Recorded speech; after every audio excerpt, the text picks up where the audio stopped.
Hi everybody. This time I would like to talk about the little Sony A5100 camera in combination with not Sony lenses but with Leica lenses. I have a lot of or some old Leica lenses what I like to use, and I'm only using in the moment this camera for black and white photography. So it might be pretty good for movie too, but I prefer to use this tiny little camera for photography, and I would like to explain why I decided to take this as a combination. First, the camera is really small.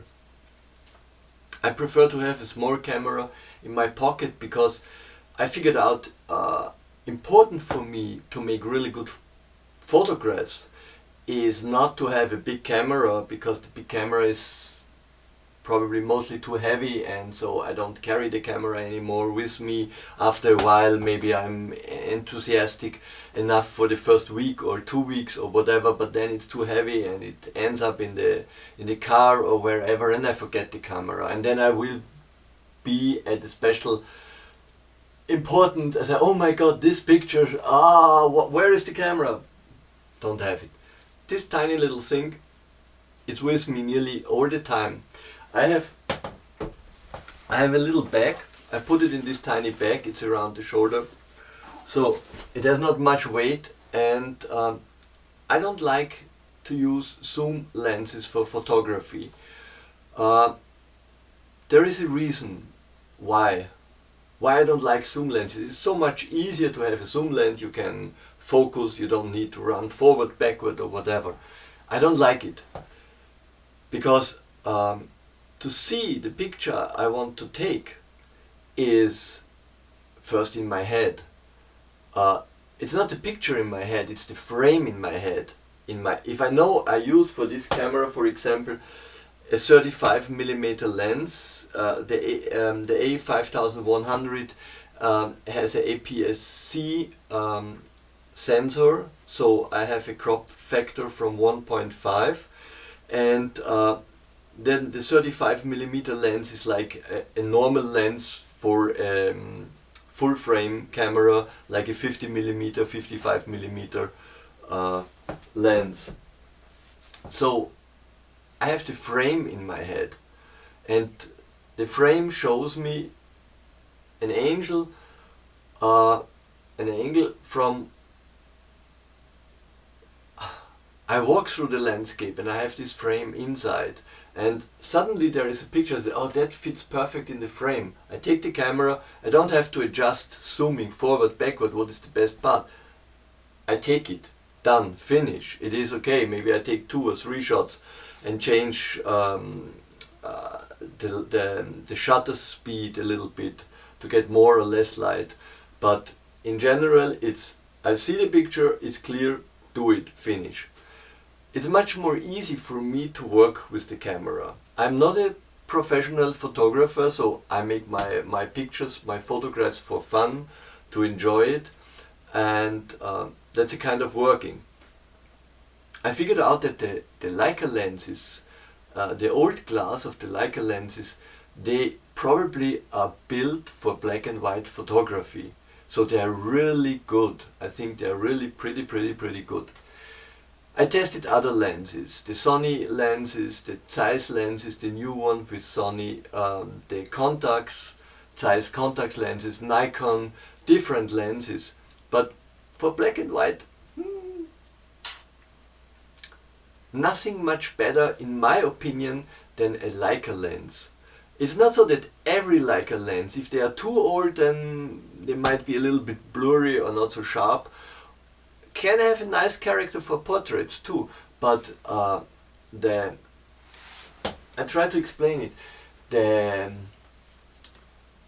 tonation, if you have a grayscale and you make a photo from maybe a simple white wall, then I compare this with different lenses. You have maybe on other lenses a tonation, a grayscale from, there is one same gray color On the Leica lens, in the same part, there are 3 slightly different gray colors. So it's more fine, the gray tonation, I think so. And this makes, at the end, gives the picture a feeling of, it is very realistic or smooth or sorry, I'm not an English speaker, my mother tongue is German, so it's difficult to explain for me in English, but there is something, a Leica lens really brings some, you feel it, you see it, you feel that fits good together. It's very, very, if I would compare it with color photography, and somebody would make a picture by there is the most colors in one picture are, for example, blue or orange, and there is a wonderful tonation between a lot of orange colors, bright and darker and deep orange and middle orange and maybe a little bit yellow. Then you have a feeling from a nice composition in one color. And I would say that's the same what happens with the Leica lenses in black and white. You have a very smooth, very closed picture in a special color character. I'm using most of the time the 35mm. This is a Sumaron with f-stop 2.8, 35mm Leica. I'm quite sure this must made the lenses from about 1950, in the 50s, I think so. And amazing perfect lens, still today, incredible. I compared it with modern lenses. I would say this little tiny lens is better by the quality. For black and white, what I'm using, I'm not interested in color photography, so I make my black and white pictures, my little ones, but there you can really pick out a lot of things. It's very sharp, it brings very good detail, and it's a tiny little lens. It fits easy in the pocket. And the camera itself has 24 point whatever megapixels, so it's quite enough. And I would say there's a lot of questions from people. It should be, a camera should have a lot of megapixels, as more as better, because then if you have a million of megapixels and you do the pictures, then you can crop out whatever you like at the end. But what kind of photography is that? If I shooting blind around in the landscape and then I say, oh well, I pick out this or that because it's the best, of course I can correct it and of course I can improve that a little bit. But in general, I think I see the scene, and what I see I want to get as close as possible by the character. I'm not interested to sit then afterwards and find the right crop part out of that or whatever. I think then it's not my way to do it, so I don't need to have a million megapixels. So the 24 megapixels is really so incredibly good. I can print it out big, and why do I need to see the tiniest details in an enormous, huge printed out picture? For what? I'm going with the magnificent glass to a great picture, to a huge picture, and looking all the details like I'm watching 100 different pictures. No, the picture is a whole thing. It's one composition. It's one thing in general. What I take it as I see it, and that's the composition. And if I can transport this message, then that's the whole picture. It's not a detail out of the picture.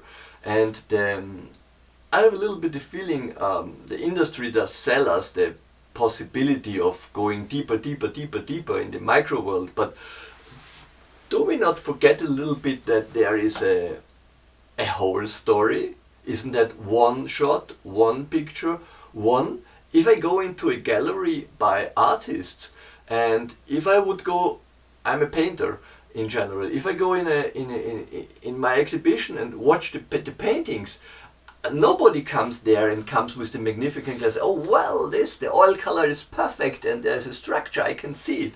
So you have to get the whole story. So I don't need more megapixels. That's one thing.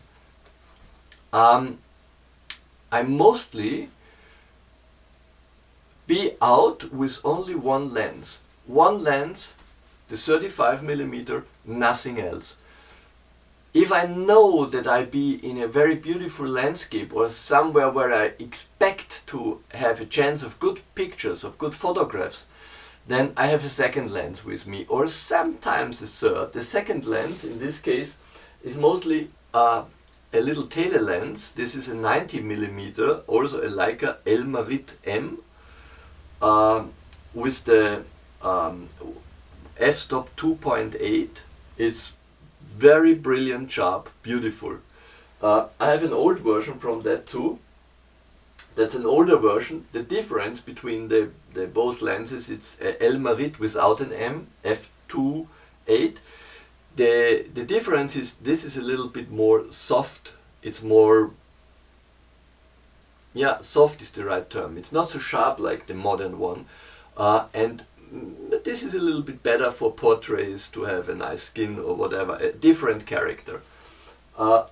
So, in general, I have one lens and maybe the Tailor lens. For example, there is a little lake, there is a castle on the other side of the lake. The castle is beautiful. I cannot come closer. So I take the Tailor lens, change it, and take the picture from the castle. It's the only thing I use it, not much anymore. And another thing is the ability of the modern cameras to have a really high ISO rate. So there is a big advantage everywhere, advertised everywhere, where they say, oh well, with this camera you can shoot till whatever, 1600, 3200, 500,000 ISO, whatever you like. You have one candlelight in the corner of the room and you can see everything and shoot everything, and perfect, brilliant. And sorry, I don't need it. Why? This is so fantastic. Now you can really use it by no light and dark light, and even wherever in the darkest basement, nothing, you can see everything. No, I don't need it. If I don't see anything anymore, I'm not interested to make a photography. If there is a little bit light and there is a nice atmosphere by a rest of a daylight, a sunset or whatever, perfect. I take a tripod, I take a monopod. That's enough to have a shutter speed from maybe 1/20th of a second. It's mostly enough. It works brilliant, it works fine. If it is too dark, I'm not interested to show up something what I cannot see with my own eyes, what I cannot imagine before inside, in my head, in my mind. So I don't need it. And that I never understood, because I think the picture doesn't really happen if I take out the camera of my pocket and run around and take pictures everywhere, and then I look later and say, oh well, this could be nice and this not, and I have now 5,720 pictures done, photo shots done. I have maybe 5 nice ones. I never can work that way. I walk through the landscape, I try to have the camera as many times with me as possible. That's why it's important, it's not too heavy. And sometimes things coming up on the street, in a landscape, with friends, whatever, and I think that's interesting. Take the camera and try to get it. And I prefer very much I always focus manual. You have no other choice with the old Leica M lenses. So and the combination with this camera body. So I focus everything manual. I decide what I want to take. I open the f-stop wide open as most as possible from the lens, focus, and there's a nice, with this camera it's a really nice ability. By the manual focus, you press the finger to whatever you want here, and then you can focus very precise. It is like a magnificent, oh my god, this language, glass. And and if I slightly press the button to take the picture, it comes back to that what the original frame is, and then I know exactly this point what I want to get sharp enough for my picture. It is sharp, and then I can shoot, and I can how sharp is the field. I think it's the field sharpness in English. I can decide this by choosing the f-stop, but I more or less know by experience over many years what f-stop makes what kind of field sharpness. So I can decide, well, I take a 5.6 or an 8, or I like to have as open as possible, to have a little, only short, the nose is sharp or the eye and nothing else in case of a portrait. So this is a very good simple camera to use it.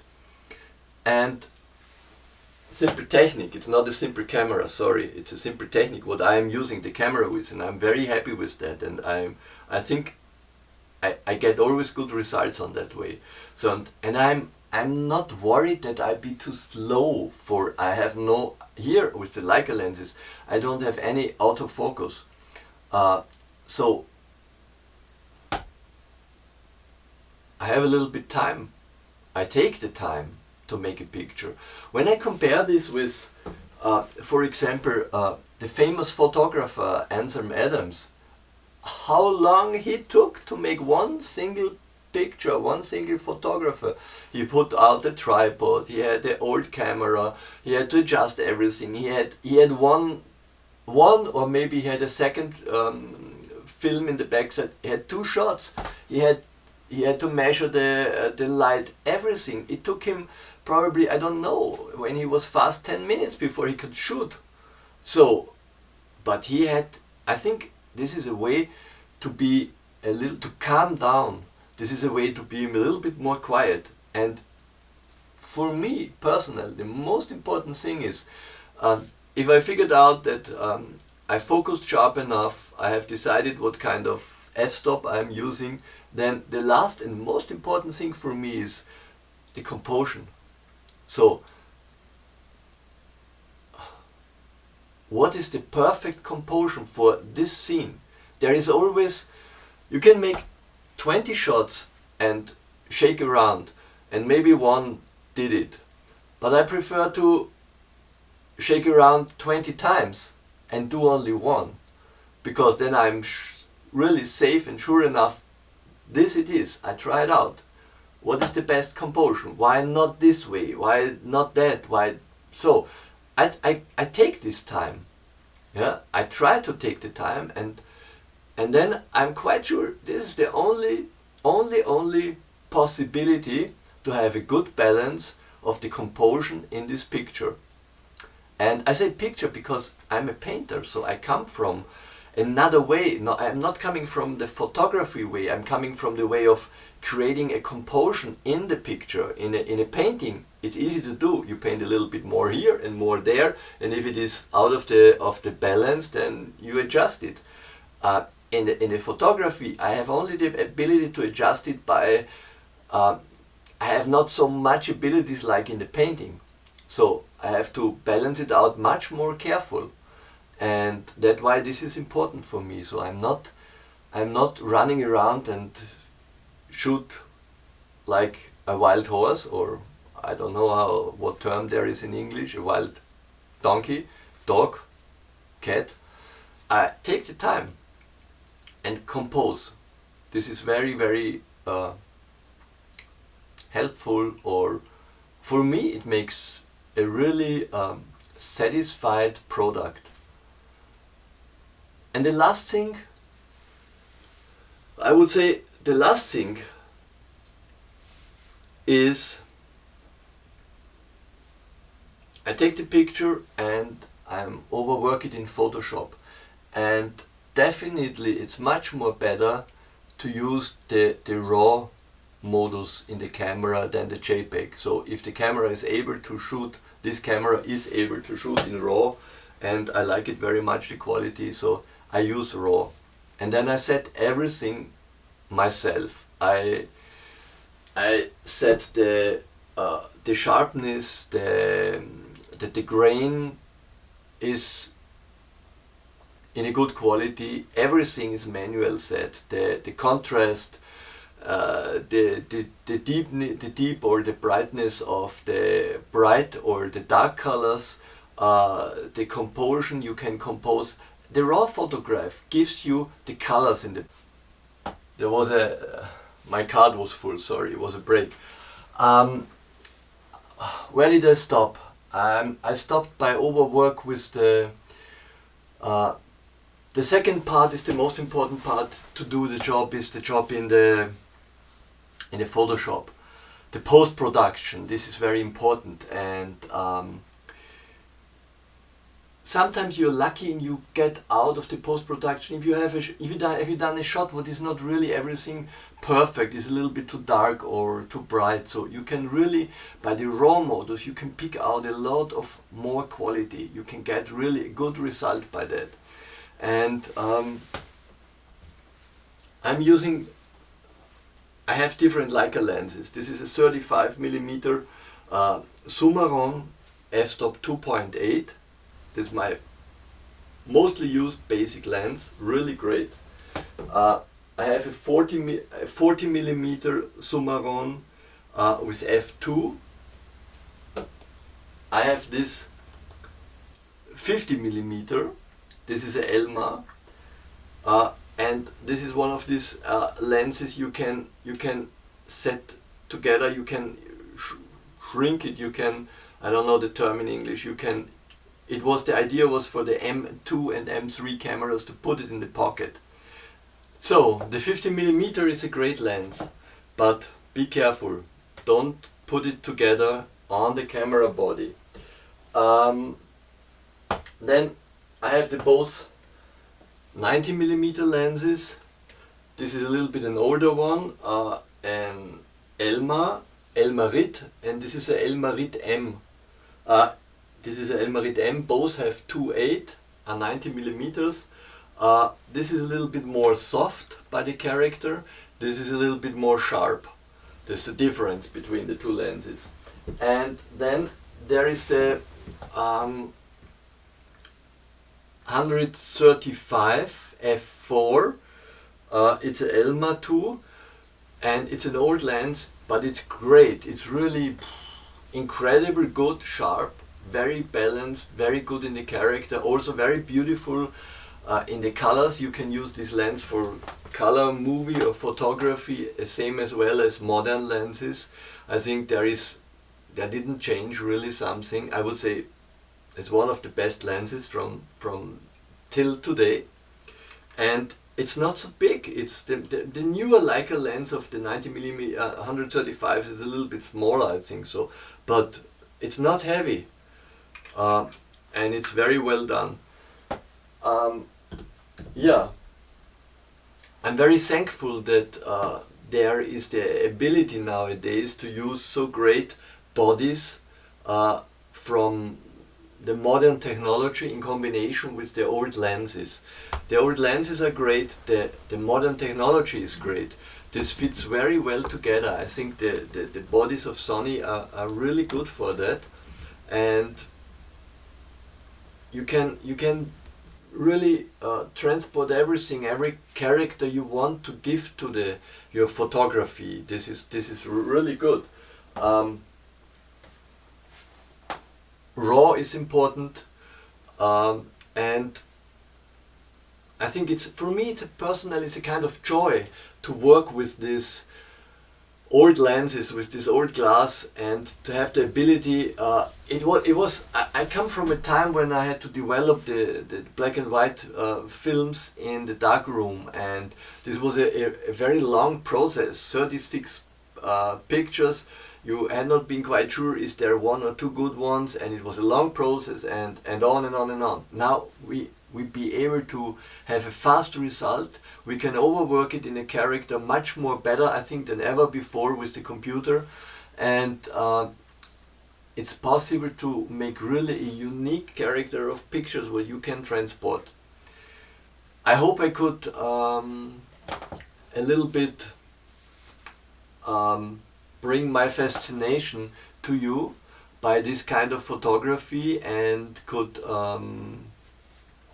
give you a little bit impression what I'm doing with the camera and why I like it so much. And I hope you can pick out some information what you can use. Yes. Wish you all the best. Have a nice time. Tomorrow here we have Christmas time, so I wish you Merry Christmas and all the best. Even if you see the movie in March or in April or in August, doesn't matter. Merry Christmas is always good. Okay. So, have a nice time. Bye.